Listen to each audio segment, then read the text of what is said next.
Hey guys, welcome back. So we're going to weld brass to steel. Well, technically high temperature soldering using the MIG welding process. So this is the problem here. This is a liner on a cone 400, I believe, or 500. I think it's a 500. So this liner is a tapered fit. We got another piece, which is that big old thing. I think that's like 20 something thousand pounds, and that's got a tapered fit. It sits on here. This whole thing bounces around, and this is exactly what's supposed to happen. This wears out instead of this machined face right here. So we are going to cut off this old liner, plasma gouge it off, and then clean everything up and get the new pieces welded on. Customer has provided the new pieces, probably from the manufacturer of this. So let's get to cutting here. And then I will explain the wire and the gas settings and everything like that a little bit later when we get to that.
Well, it sure is ugly for a gouge, or for a, but got the job done.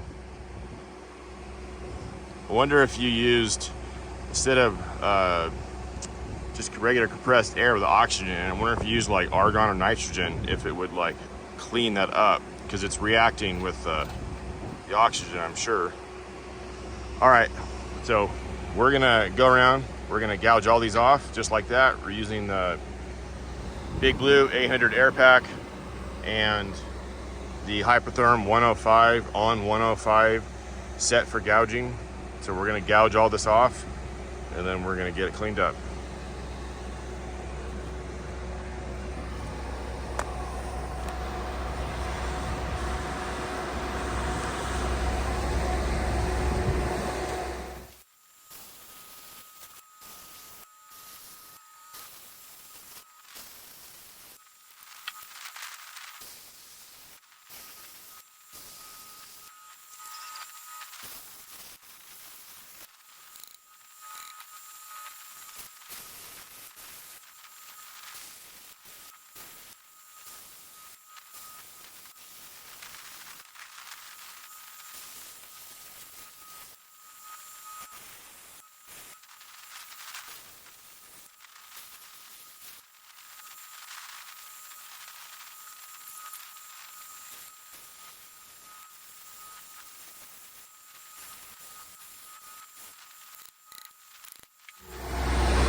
The other thing is we're in the Mojave Desert, and it freaking big old storm came through here. They got like over 12 inches of rain, I think in a 24-hour period.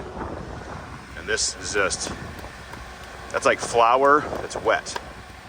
And everything is just super freaking sticky and slippery. You gotta be extra, extra careful when you're walking around. All right, last piece here, and we'll get her cleaned up.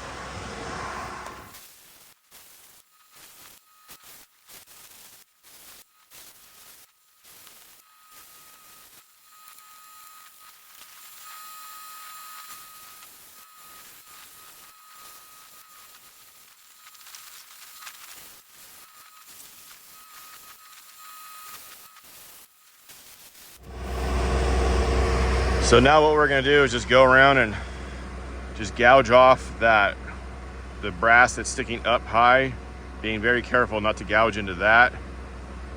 We're just gonna get it a lot closer to the surface. That way we can come through with a Cubitron and make everything nice and flat. It'll eliminate probably an hour or so of grinding by gouging those lower.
All right, so what are we gonna use to weld, well, solder brass to steel?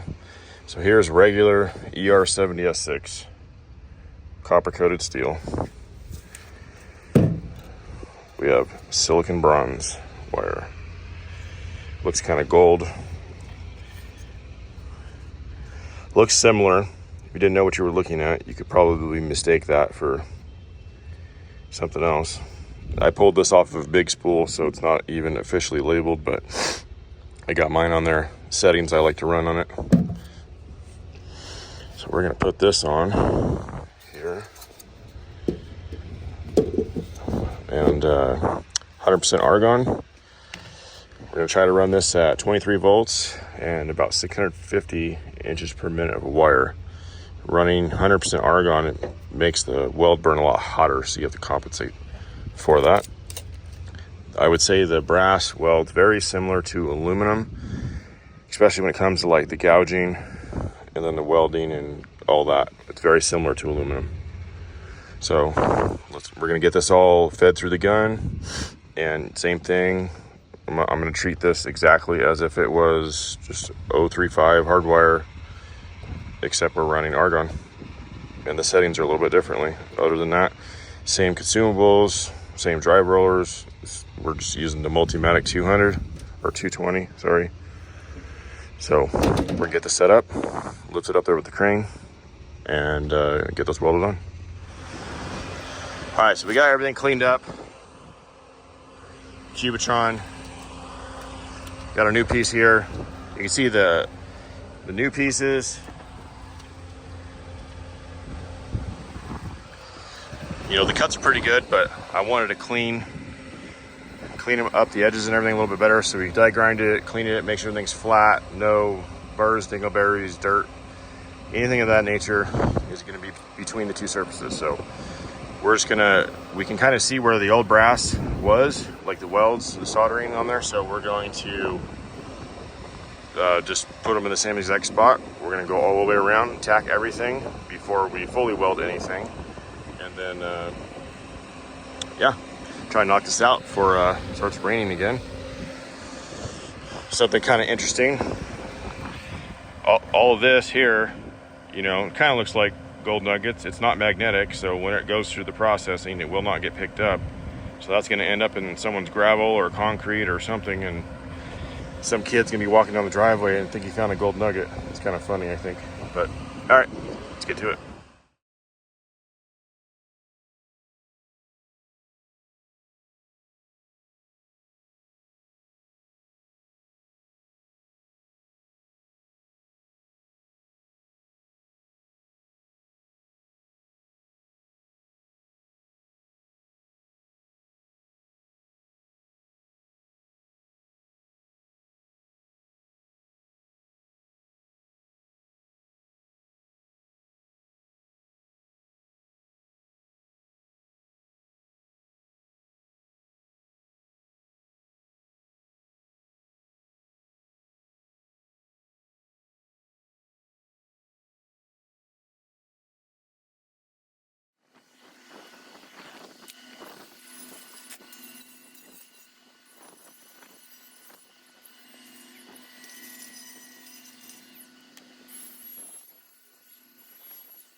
All right, it took 22 minutes to tack those on by myself.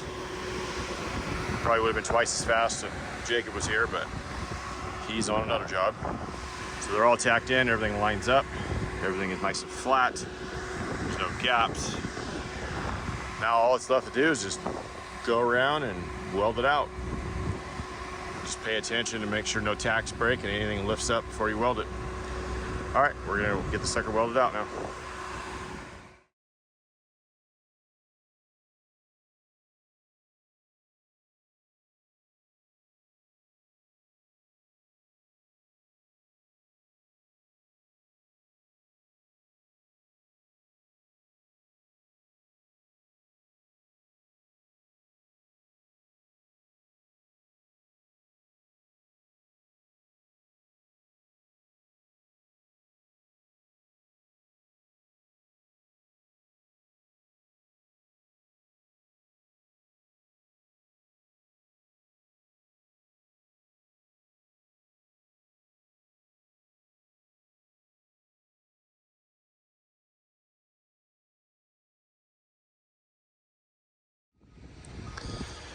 Okay, you can kind of see here.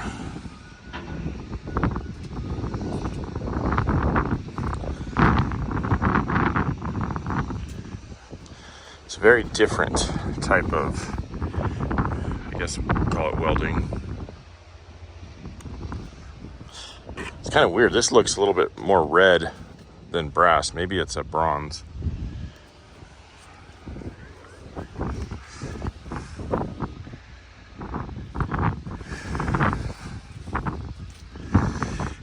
All right, well, now we're going to just kind of clean up any high spot that might be there and then just kiss this whole face just to make sure there's nothing, you know, dingleberries, nothing sticking up. then we'll be done.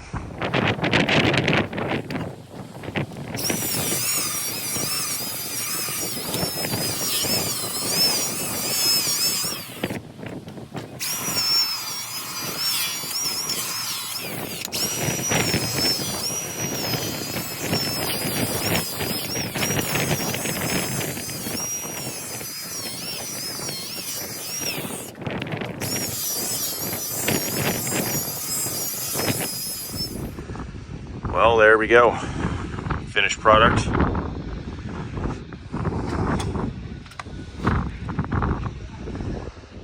Customer came up, looked at it, he's very happy. So one thing I wanted to point out, always keep the guard on your grinder.